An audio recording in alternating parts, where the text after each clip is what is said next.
Go. Howdy, everyone. And so Hello. I Welcome. just so I can track. I'm going to put another YouTube stream up so I can see what's going on.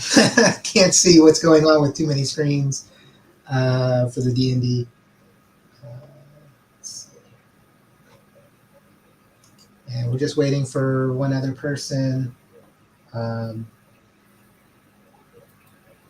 Lady R is going to be joining us at some point, but she can't make it today. There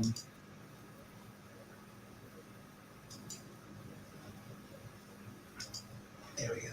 Now I can see we're live, and that way we'll get her started. I'm going to be playing Lady R's character tonight, and then everyone's going to have an option. So everyone's got different things going on in their lives. So if someone can't make it, we can either set them aside temporarily for one for that session, or someone else can play their character. Oh, let me add Alexander back in. Hi, Alexander. Hello. Sorry, I was having trouble. No, that's okay. And we're live right now. Oh. And so I was just giving everyone a little background. Cora Works. Hello. How are you? Hey, Cora. So so if anyone can't make a session for some reason, don't feel bad about it. We can either set aside the character somehow in game and have a backstory for that, or a story for that, or someone else like me or one of the other players can play that character if they want. So that's how we'll go going forward. Lady R can't make it tonight, so we'll get started, but it won't go too far into the first part of the adventure, just so once we get to a decision point, she can be part of that process as well. I noticed my DM screen is showing. The multiple computers, but so what we're going to be playing for a campaign is set in the city of Waterdeep. So for anyone who's seen the movie that just came out, which I have not, it's set in the same continent. It's a different continent. It is a port city. And so this is very much an urban environment rather than kind of the backcountry type environment that the Dungeons and Degenerates crowd is in. So what we'll do is everyone has a backstory and reason for being there, and you just, like all the non-imaginative stories, you all start in a bar. And to give some explanation, since this is a very well-known part of the Dungeons and Dragons environment in Waterdeep, there is a bar called the Yawning Portal. And so that's actually the name of the bar. There is a big well or pit in the middle of the bar, and that's the Yawning Portal. And what happens is brave adventurers will meet there, have a few drinks, and they'll get lowered into the portal to go down into this dungeon and have some adventures. Sometimes they come back, sometimes they don't. But that is why this bar is so popular. We are not going down there at this point. However, if we continue past this adventure, there's always that option of going into the Yawning Portal. So everyone is starting in this bar, and so I'd like everyone to start introducing themselves, starting with Zane. Can you describe your character? Did you say me? Yes. Hey, everyone. I'm Xanadu, a.k.a. Mark in real life. I've been playing D&D off and on for about 20 years, and I'm also playing with Jason's group, Dungeons Degenerates, on Wednesday nights. So I'm excited to have this other campaign kicking off. Over there, I play a bard. This is going to be drastically different for me because I'm going to be playing a dwarf paladin. And so I grew up in the mountains north of Waterdeep and decided to leave town, came down with a caravan, got to Waterdeep. I've been here for maybe at least a couple of weeks, just kind of kicking around. I've got an application in with the city guard. but I'm just kind of picking up odd jobs with the caravans, loading, unloading, doing security. I've got a background as a fighter, as well as I wear full plate. I've got a shield and a big battle axe. And his name is Melis Nebreka, which could be construed as knee breaker. But Every caravan has one, right? right. Okay. Alexander Engelhardt? All right. I guess my name is pretty obvious there. I'm playing a character named Vert. He is an elf clockwork soul sorcerer who comes from a community of worshippers of Primus, lawful neutral leader of Mechanus. He was an acolyte. He's just on the verge of becoming a cleric of order, and he struck out into the world to impose order and structure things. And he's terrified of how chaotic things are and how unorderly everything is around him right now. And on his back, he's got this way oversized backpack that has a suit of armor and a shield stuffed into it that he hasn't earned his vestments yet, so he can't use. Oh, nice. Awesome. Alexander's Aquariums. Me now. Yes. Honestly, I do not really remember the backstory. I made this thing a while back. Okay. That's fine. Sorry. So your character is a Dragonborn, right? Yes, a Dragonborn Ranger. Okay. So in this universe, there's different types of races. So Dragonborn is one that you don't normally see in things like the Lord of the Rings. But so okay, and then yeah. So as we bring in new people, and actually, if anybody who's watching this now or on a replay, I can always add one or two people. We can find a creative way in the next few weeks to incorporate anyone new who wants to join into the group. I like playing with 5 or 6 people. We'll have 4. And so unfortunately, Lady Lee R could not make it tonight.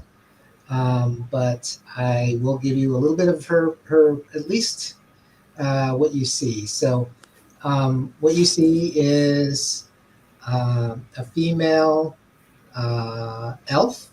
She's a cleric, and she's got, I believe, black and silver hair. You'll find out more about her when she joins us. But she is sitting with the crowd, I guess. And just maybe, since you probably all come from different backgrounds, you just happen to find the last table left, and that's how you maybe have been talking to each other over the first round or 2 of drinks. Perfect. We'll begin. So what I'll do is let me set up the screen here. So I'm going to add the D&D screen.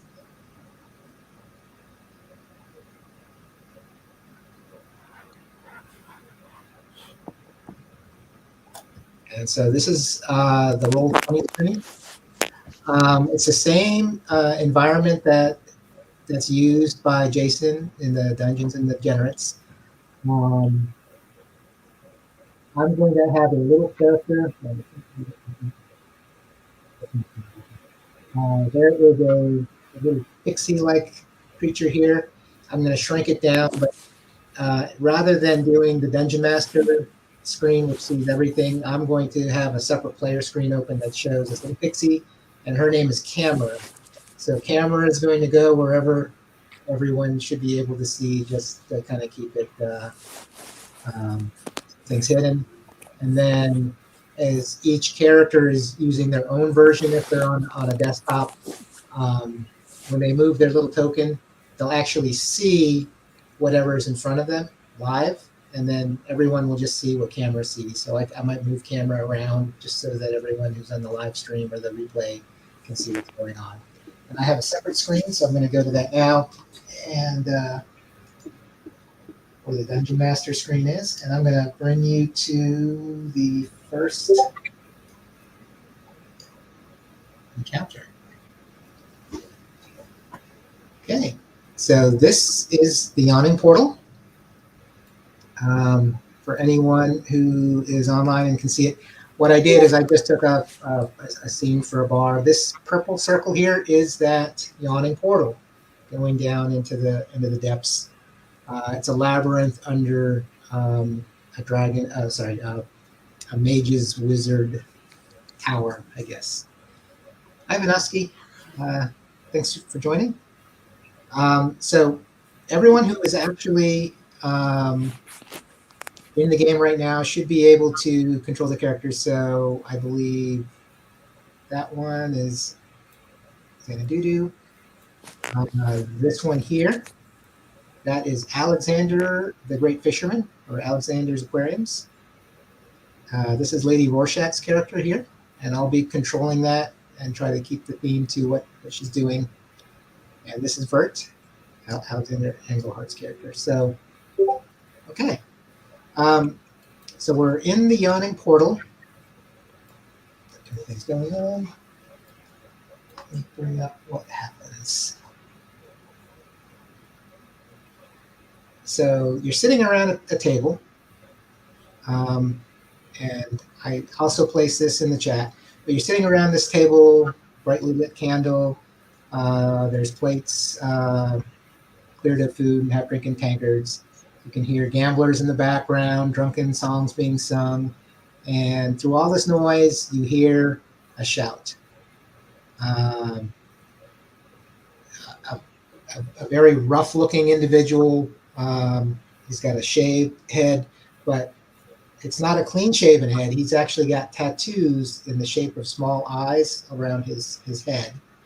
And he's yelling at this very tall half-orc woman and saying, "Ya pig, like killing me mates, does ya?" So he starts swinging and punching, and she's punching him. And so they're in this brawl, but this bald man's 4 friends from around different sides of the bar are running to go help. So you see they've already drawn blood. What do you like to do? Vert leans over the table and starts straightening things up on it, trying to ignore the chaos behind him for the moment.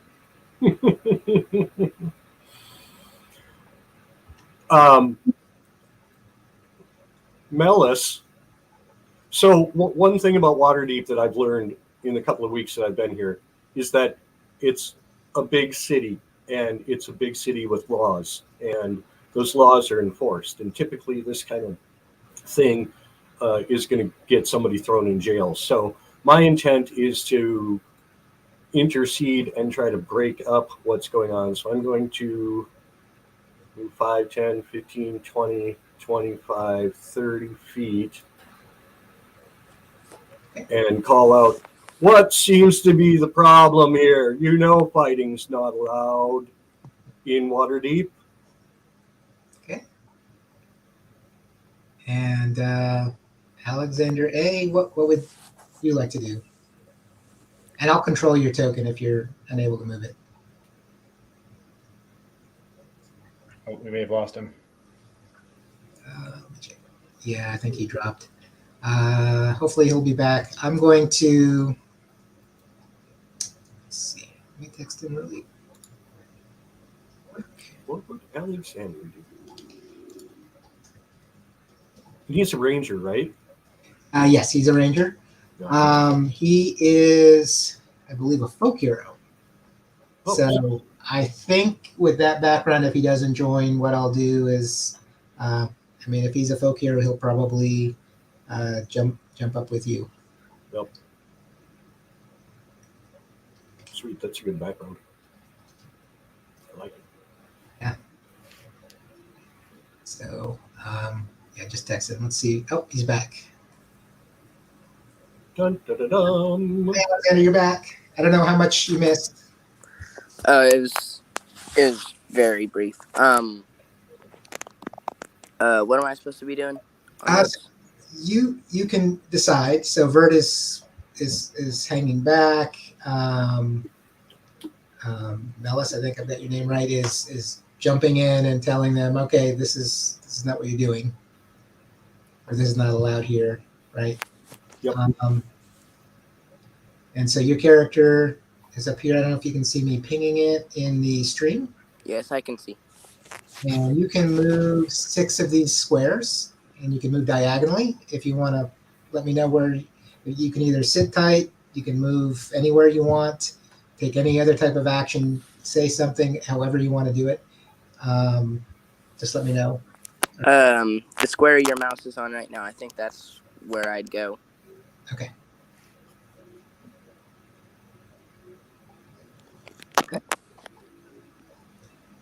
And I think based on what I've read about Lady R's backstory, I think she's going to kind of hang back and observe and kind of study the situation, if you were. So, okay. So at this point, I think what we'll have is in D&D, if anyone is not following the Dungeons and Degenerates, actually, I gotta go to the other screen. I'm going to put up an initiative. And so with this, I'll roll Alexander's for him.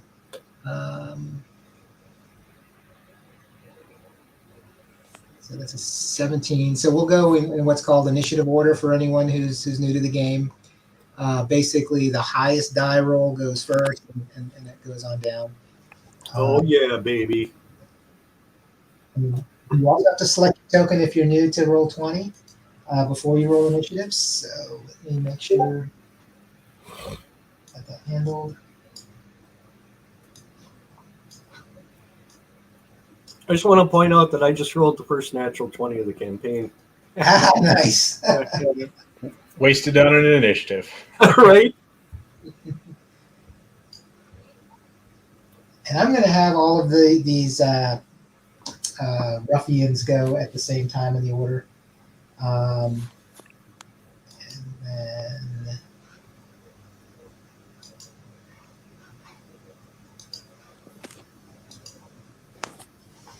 yeah. So let me sort. Oh, again, the wrongs. I'll get the hang of this.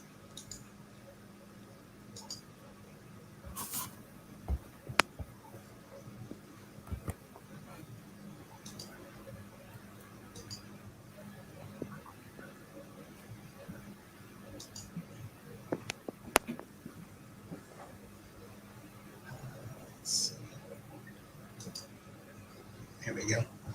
So, Melis, it looks like you get to take the first action. No one has gotten all the way to the brawl yet.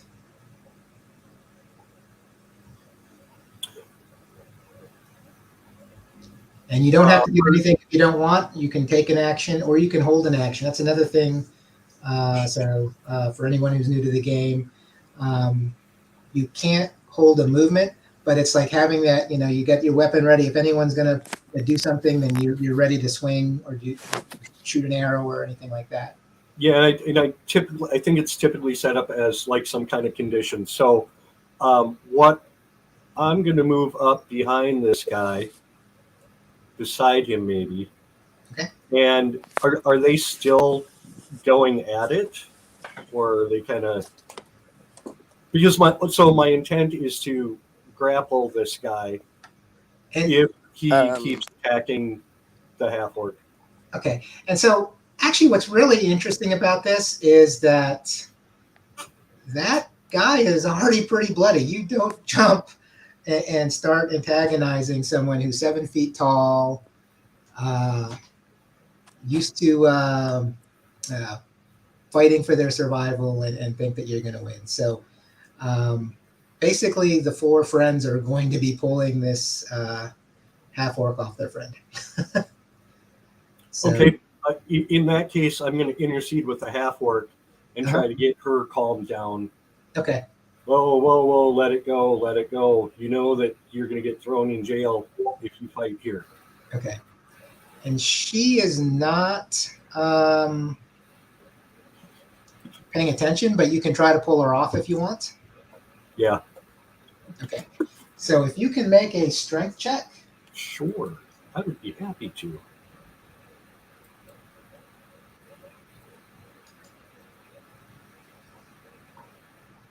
18. Okay. And I don't have mine configured right, so everything's going to the GM layer, but for some reason you can see it on the screen. I guess the GM roles are showing up on my screen too for camera. So you beat out her strength. You're able to pull her off of the guy. He's very banged up.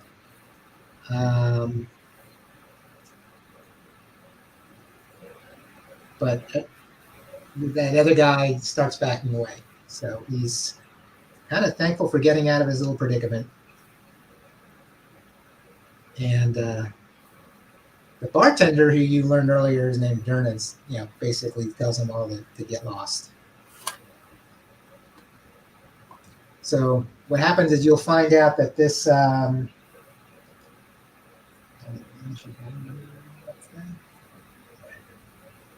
I'll move these guys out.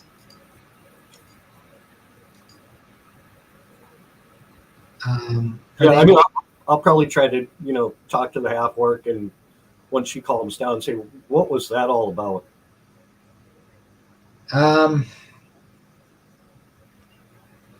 These guys, they work for the crime lord.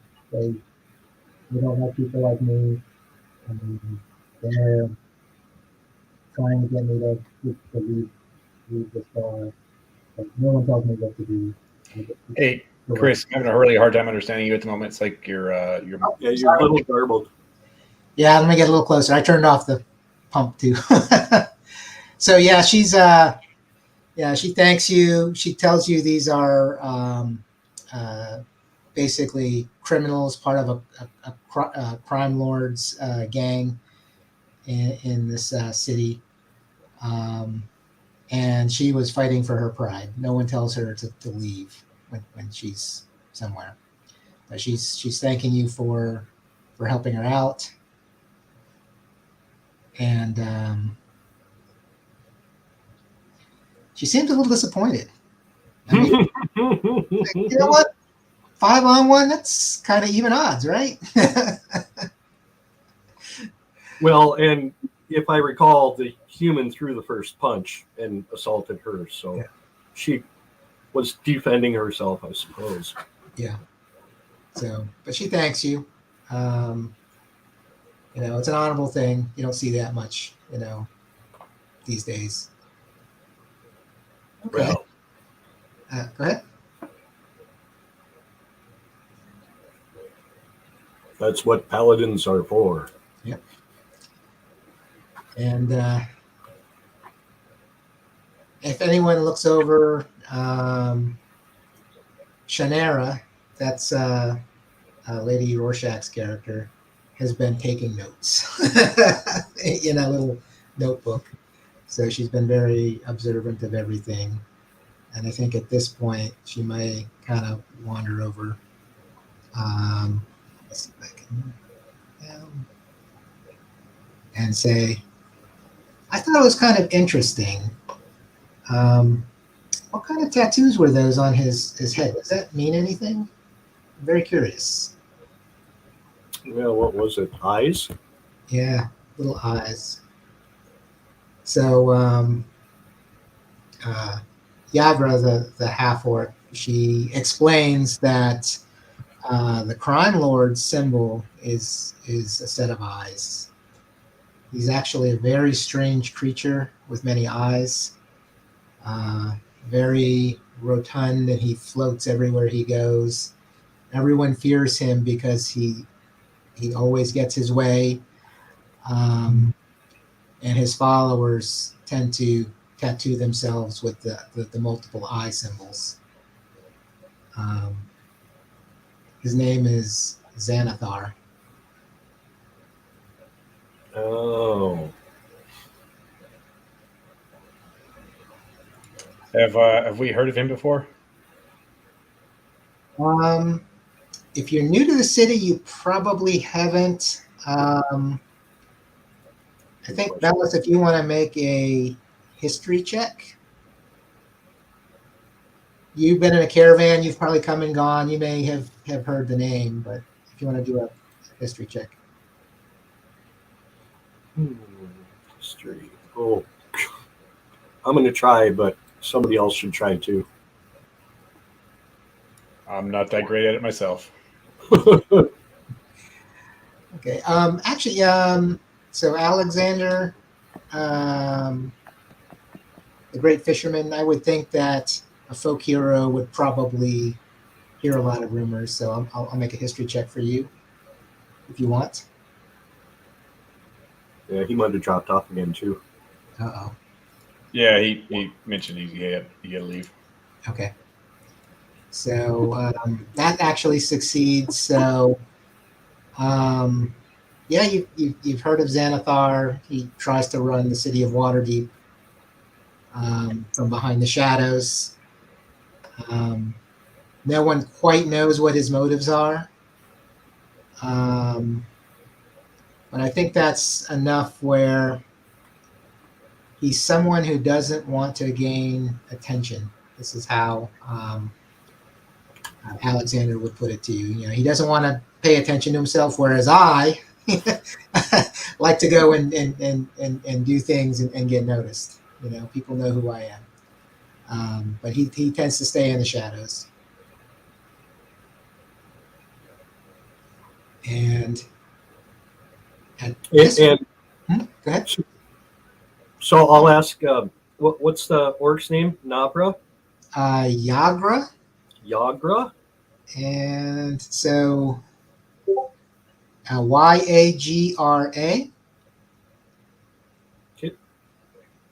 Raga. Ra- Yagra. Yagra. Yeah. Yagra. Is there any truth to the rumors that Xanathar is a beholder? I've heard that before. I guess so. I wonder. I'd like to not run into that guy just yet. Okay. And so while you're talking, something else happens. You hear a commotion from the yawning portal. And you've heard of this place and wondered, hey, maybe someone's coming back. But not quite. So people start shouting and yelling as a creature climbs out of the shaft. And it is 9 feet tall. Let me go pull those guys up.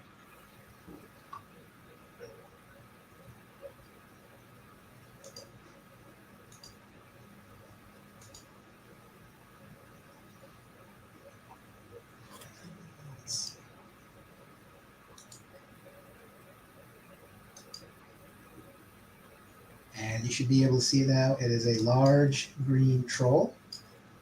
Oh, God. And then following behind it are 9 other creatures. They're very kind of round floating creatures or flying creatures. You kind of look like mosquitoes, but they're a lot plumper, definitely a lot larger. And most of them are kind of hanging back. They look very bloated. But there are 3 others that look like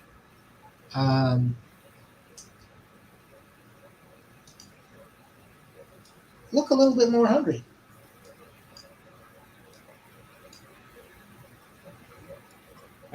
Vert finishes straightening out the table and turns around and slowly backs up a couple of feet. Okay. So I'll need everybody to roll initiative again. Since they are going to start coming after everyone in the bar. So most of the people are running. But you guys are going to be holding your ground.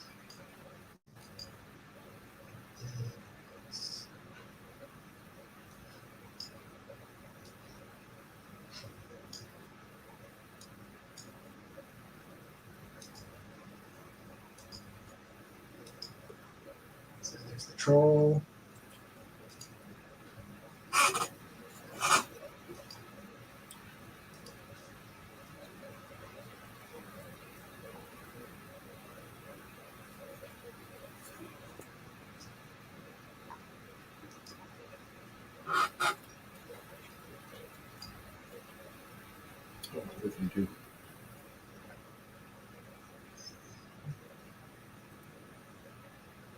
All right, well.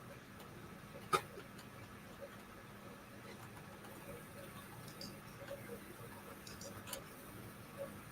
right, well, I'm just going to roll a die because it doesn't show up. That's the other thing about some of the software. Not everything works as planned. So they're at the bottom of the order. Let me get Alexander the Great Fisherman's. And then Lady Rorschach's character.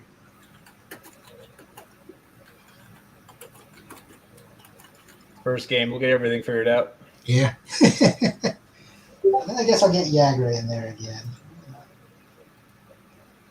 Jeez. Scrap.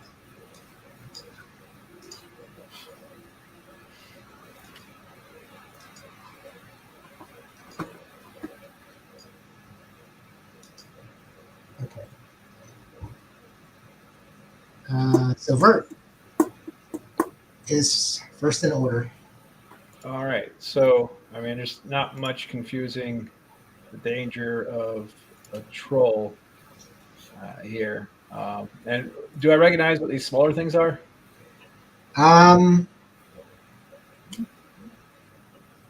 If you want to, yeah, I'll say it's called a sturge. They suck blood like a mosquito, but they're a lot larger. So you're thinking they can do a lot of damage before they feel the need to fly away. Yeah. All right. Whichever one is closest to me, I think I'm going to firebolt on Sturge. Okay.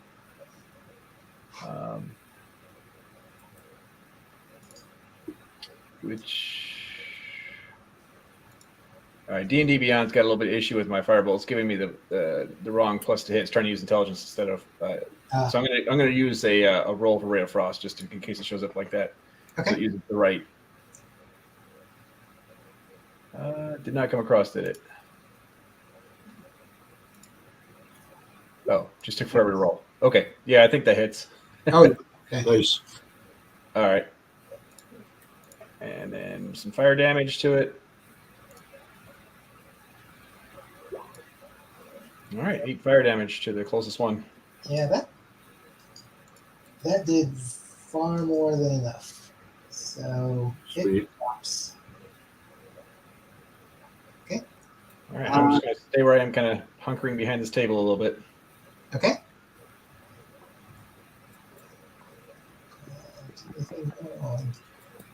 All right, Lady R.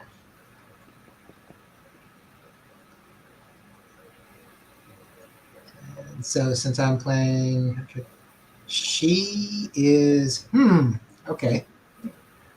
She is going to cast a spell.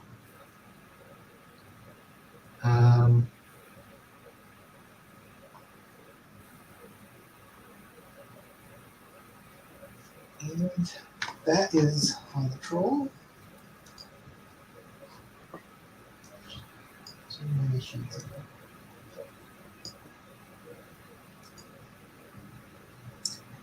And it takes damage. So it kind of shudders. It's like you could tell something hurt it, but you're not sure what it was. But you did hear kind of in the distance, kind of the tolling of a bell. Okay. Mm-hmm. And now it's Melissa's turn. Yep. So I'm going to move up on the troll. Okay. So let's see, 5, 10, 15, 20, 25, 30. Try to get behind him a little bit and try to push him. back into the portal. So also remember, he is a larger creature. Oh, that's right. Okay, I'm gonna hit him with the axe Okay. at the knee.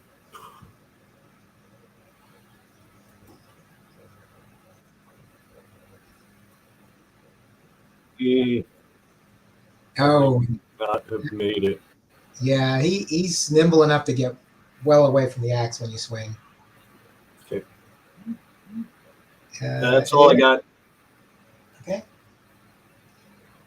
And so Alexander has not rejoined us, but for those of you joining, there's two types of actions you can do here. One is a normal action, like using a weapon, casting a spell. There's something called a bonus action. Also, that some characters will be able to do certain things, or some creatures will be able to do certain things, including certain spells. So let me go to the troll. And, well, you swing the axe, man, I tell you. So he is going to. Crap. Swing with his claw. 19 to hit. Yeah, it hits. Oh no, it does not hit, sucker. Ah, nice. Plate and a shield. Yep. So that missed. I don't know why it ran twice. I did say it was the 19 though. So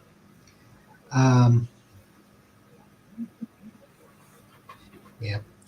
Something about Roll20, it does odd things. It automatically shows you the advantage or disadvantage roll after the original roll. Yeah, and I hit it once. So there's something about some of the configurations. So they keep modifying it, and so some things. I actually pulled this from a different adventure, so that might be part of the problem. Okay, let me get. Does it get 2 claw attacks? Is that what's going on? I was only doing 1 claw attack. There's something called multi attack, but I wasn't doing that. I only clicked it once. But Well, one is plenty. In my opinion. I read out the 19, so since I said 1 attack and I read out the 19 and I saw the other one, I'm going to go with what I said. So, okay. So Alexander's over here, and this is pretty close to his something he's into. So I'm going to. He's going to move up, and I actually want to do this. A 1 or a 2, he'll attack the troll. So he's going to go after the other thing. Okay, short sword attack. So it looks like it's only 15, but it still did 5 damage. So that one drops. Okay. And Agra's turn.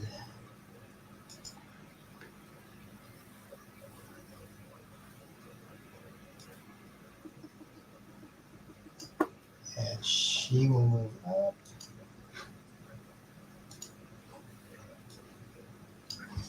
And she gets. Oh, interesting. Okay.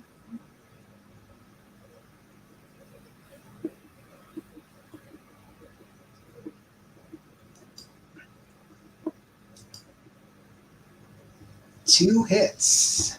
Let's see what the die roll was. That was only an 18. So that does 10 more points on the troll. So this troll is starting to look a lot the worse for wear. And it's back to Vert. All right. Since my first attack on these little bloodsuckers worked, and you guys seem to be handling the troll pretty well, I'm going to try to firebolt the other one.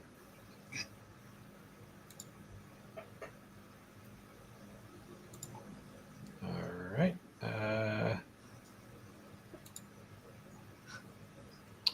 Okay, so that went through as a 20 to hit. I think that hits. Yeah.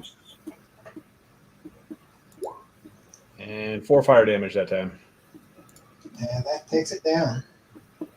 Weak little Yep. guys. The other ones are hovering up near the rafters. They don't want to give you any part of this. You'll notice they're a lot rounder than the other ones that you took out. That's not good. But Bug Zapper's still here in case they come down. Okay, so Alexander, that's a cantrip, isn't it? That it is. Sweet. That's awesome. and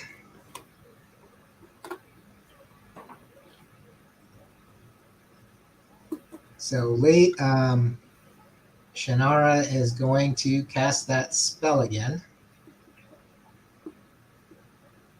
Actually, she's going to do a different one.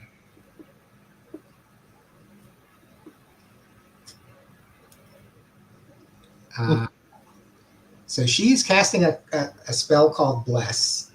And so Melis and Alexander, the great fisherman, and let me see. Oh, and also Yagra are going to get 1d4 additional die roll whenever they roll to attack or do a saving throw. Sweet. So one of the benefits of having a cleric is she's giving you that advantage there. And that will be her turn. So advance the order. Melis. I'm going to hit him with the axe again. Okay. Damn it. All right. Can roll. Let me see if it even help. I wonder if that D4 is going to help me. No, I would not. So another wide swing. Yeah. Dang it. That table next to the troll is really getting beat up. Sweet. Sawdust, baby. All right, so he's got 3 attackers. So going clockwise, starting. There's nothing I can do. I'm going to roll a 3-sided die, which doesn't exist in reality. So start Alexander's 1, Melis is 2, Yagra is 3. And he's going after Alexander. I'm going to just do a bite attack. 11, which I know misses. So goes to bite Alexander, does not hit. Alexander's able to dodge out of the way. And Alexander's like, yeah, right. I'll show you what to do when that happens to me. So he will strike and attempt to strike, but miss. Dang it. And even a D4 is not going to help. No. Yagra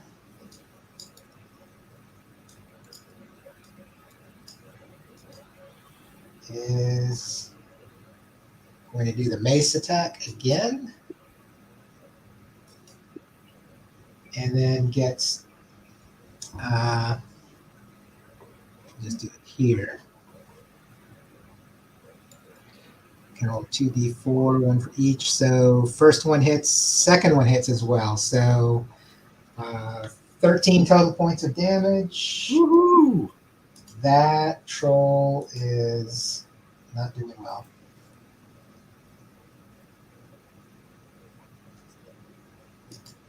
And something weird happened here on roll 20 again, but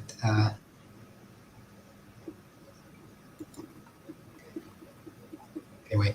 Oh, and that's the other thing too. If you're playing, whoever's controlling the character can see this, but I don't know if anyone else can.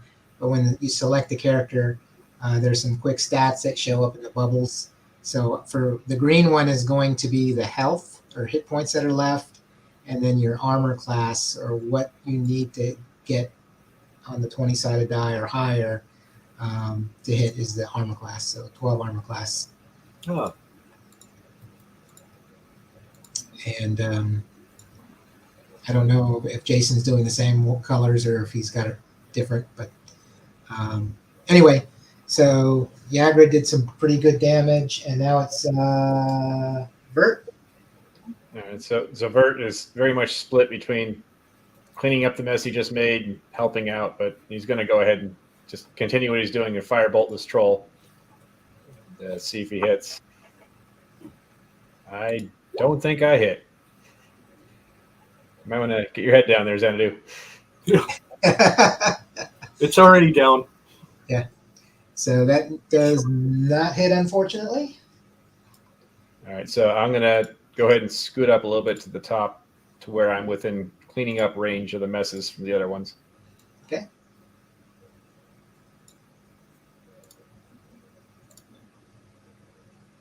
All right.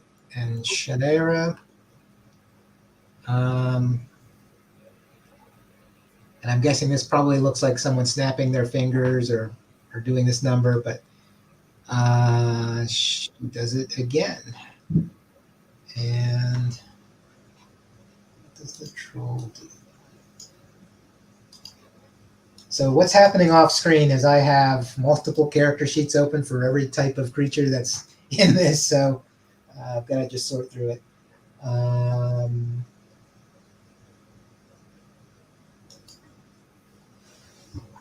And that fails.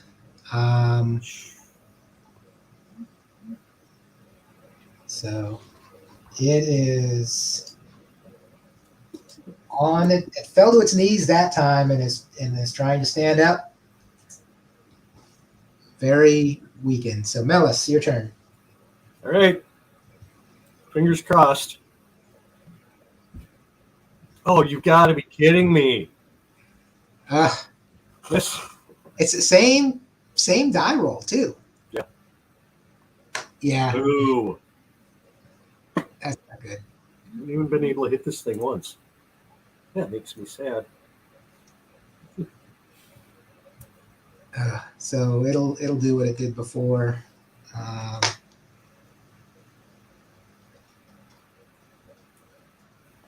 And this time it's coming after you.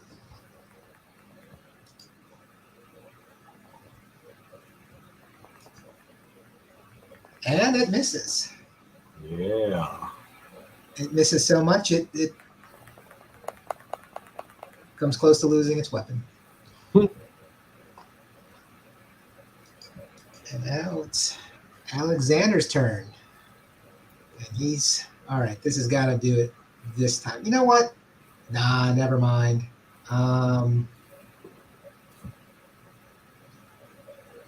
Actually, no, he can't do that without hurting someone. So looks like he's going to try to do something. He thinks twice, and then he just swings with a sword anyway. And with one strike, he takes off the head of the troll. Yay! So that is that. And Durnan comes up to you thanking you. It's like, look, drinks are on me the rest of the night. Thank you very much for saving my establishment and my patrons. We're glad to be of service. So I'll take an ale.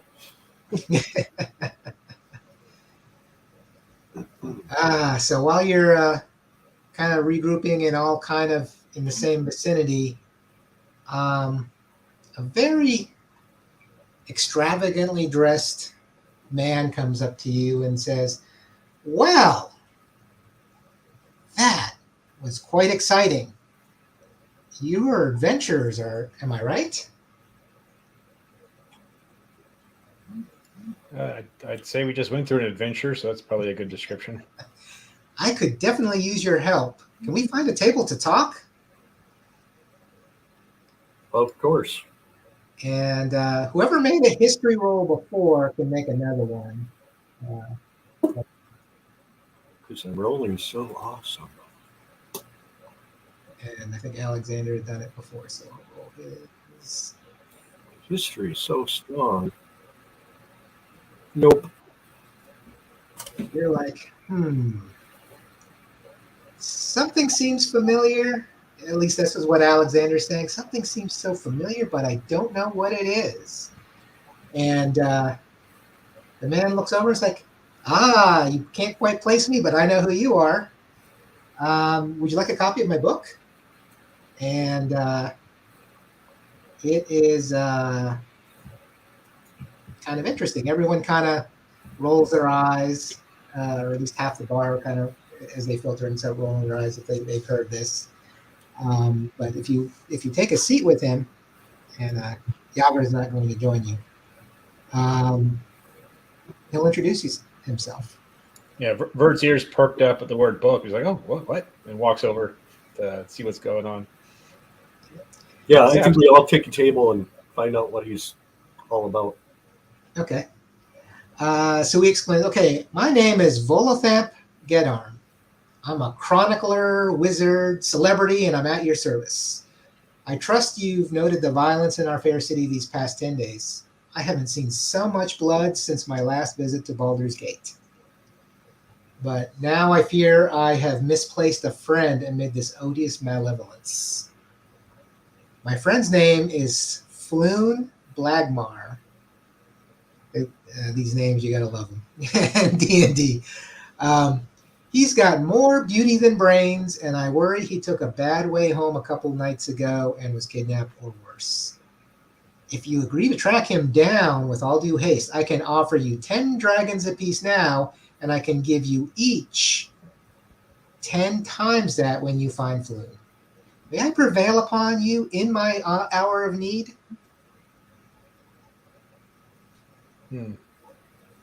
Seems like so 10 gold pieces per now? Yes. So 10 now. And 100 once we find him. 100 once you find it. That seems like exactly the kind of good deed I would sign up for. Okay. good, bad, or evil. It sounds like somebody's causing chaos. So I'm happy to go take a look. Okay. And so Alexander and Shannara, kind of said the same things. Like Shannara's like, this could be interesting. I could see some interesting things. And then she kind of looks over and like, I think I have read your books. You go by Volo, don't you? So That's pretty cool. This is Volo. So he'll describe his friend Floon. I'm going to actually put this up in the chat just so you see a description of what I had before and the names. So Floon Blagmar, which is kind of in the middle here, is a human male in his early 30s with wavy red blonde hair. He's dressed in princely garb. And so you're imagining something a little more flamboyant than what Volo is wearing. And he's got a floppy hat and a scarf and fancy clothes. So you can imagine these very, very flamboyant people out for a drink, and then one of them got lost. I'm going to hold out my hand and do minor illusion of what I think this character looks like, and it's like the worst, please sketch up, version 3D image of something. It goes so like this, right? No, a little narrower nose, eyes very bright, but close. And if you adjust as he describes things, he'll start nodding. Said, "Yes, that's it. I could sketch that myself if I had the time." All right. So Volo describes his night of merrymaking at a bar called the Skewered Dragon. Actually, I'm going to post it in the chat so everyone's got a copy. And this is down in the dock ward. And when he mentions this and where it's located, you're kind of thinking, what would two fancily dressed men want to do in the dock ward? I mean, they may not come back in broad daylight. Right. So Volo's very embarrassed that he took his friend on this little adventure. They thought it would be exciting, and then lost sight of him. But Floon is known to be a drunk at times, and so that's where we will leave tonight. I wanted to give Lady Rorschach and then also Alexander's Aquarium's time to kind of come up with what's the planning stage next. Normally I'll try to run the sessions for 2 hours, but does anyone have any questions for Volo before we retire for the night? What is his book? It's called The Guide to Monsters, Interesting. but he does say, I am working on a new one called The Guide to Spirits and Specters. Because Okay. I've got to keep this lifestyle up, and I'm not making enough money on just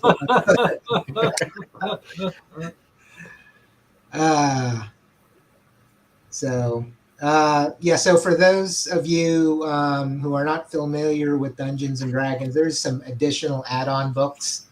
One of them is Xanathar's Guide. I can't remember the full title, but Xanathar is the name of the gangster with the many eyes. And then Volo has a Guide to Monsters. There we go, Guide to Everything.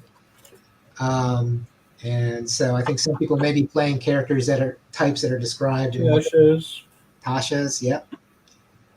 And I got most of them. Yeah, same here. The 5th edition, anyway. Yeah, I started on. No, go ahead.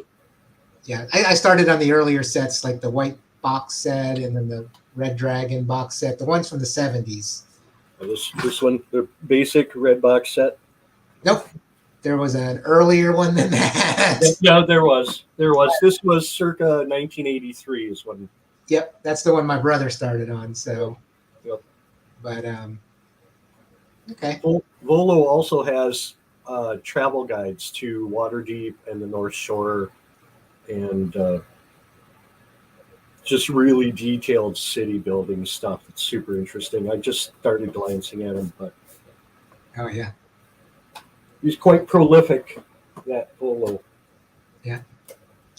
And for anyone who does watch the movie, I think it's set in a city close by to Waterdeep. At least it's on the same coastline area of this continent. And that's the thing about Dungeons and Dragons is, people would create these worlds and build on them. And many of the adventures are set in this one world. I think it's called Faerun. Mm-hmm. And then there's other ones. So another one that I've been playing and actually DMing in, at least the one I like, is called Eberron. And so the way these worlds work is, there's different types of things. Here, magic is very rare. Maybe 1 in 1,000 people can do magic, so it's very rare. But if you go to a place like Eberron, magic is used by everybody, including, your blacksmith, your weaver, as part of their just daily tasks. So I always think it's interesting how these things get thought up. Yeah, for sure.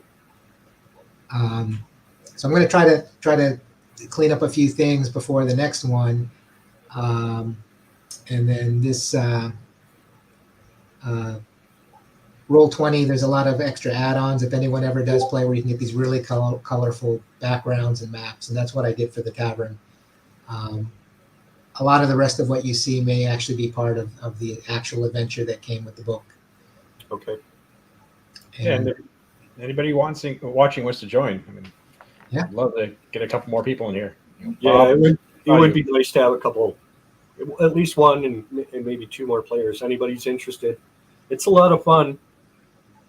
And you don't need to know how to play to get started. Trust us. Yeah. Correct. Yeah, I got my son started a couple months before the lockdown, and he was just about to go to college, I think, or maybe he had just started. And we discovered Roll20 and all of these online games. Everyone went to playing D&D online, and before I knew it, he was playing 1 game a day at least, 4-hour sessions. Wow. And not just in the U.S. He was playing in Norway. There were games being held in Norway where he would get up really early and play, and then other ones in Singapore. And I tried a couple in Singapore. I was like, "Hey, 6 p.m. That's great." And then I realized, oh, it's 6 a.m. Oops. But yeah, and it's also more fun to play in person. Yeah, it is. Yeah, there's a place here in Austin, Texas, where it's a bar and grill with a tap, and then the other half is a game shop. Oh, neat. So, and I've only been there once or twice when people were playing, but I can just imagine people there with their beers and their dice, and it's like it is a tavern scene. No kidding. That's awesome. Yeah. Okay. Cool. Well, thanks, Chris, for doing this. Thanks You're for welcome. joining, Alexander. This was a lot of fun. I'm looking forward to it. Hopefully, Lady R is back next week, and the other Alexander can get a better connection or whatever. But yeah, it's a good start. No, Yeah, it's a lot of fun. And so I will be having the next session next week, but the following week I'll actually be out of town, so I won't be able to host. Okay.